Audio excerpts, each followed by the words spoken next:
Everybody is looking for a sign, a warning of what's to come.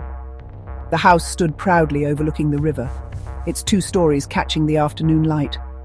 I was 17, hanging back as my parents chatted with the owner on the front lawn. He seemed friendly enough, an older gentleman who'd built the place himself, his eyes crinkling as he laughed at my father's jokes. But then it happened. During a brief lull in conversation, as he turned away from my parents, I witnessed something that would haunt me. His face transformed in an instant, the warm smile vanishing into a twisted scowl of pure hatred.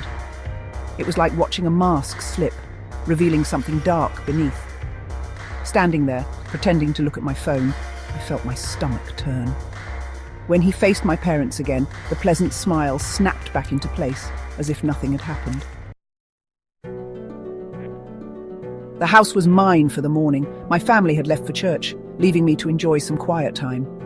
Outside, storm clouds gathered and rain began to pelt against the windows. I was upstairs, comfortable in my room, when the first strange sound caught my attention. Bang! Bang! Bang! The rhythmic pounding came from the side of the house, each impact making me jump. I tried to convince myself it was just the wind, but deep down, I knew better. After 5 endless minutes, the banging stopped, leaving only the sound of rain.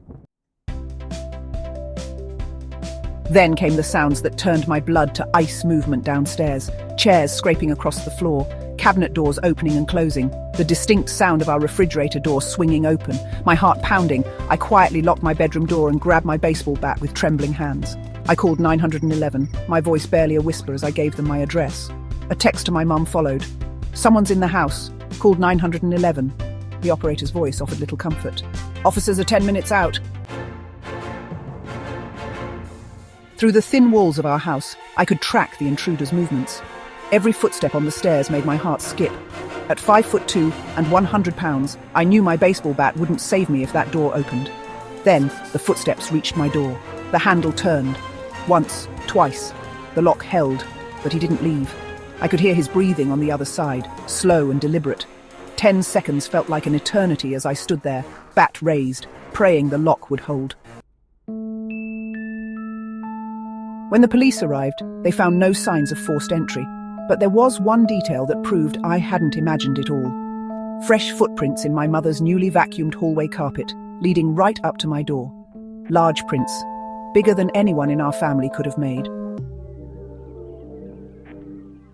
We learned later that the previous owner had passed away, but his final visit left an indelible mark on our family and taught us a valuable lesson about changing locks in new homes. Always change your locks when moving into a new home. Some keys never get returned.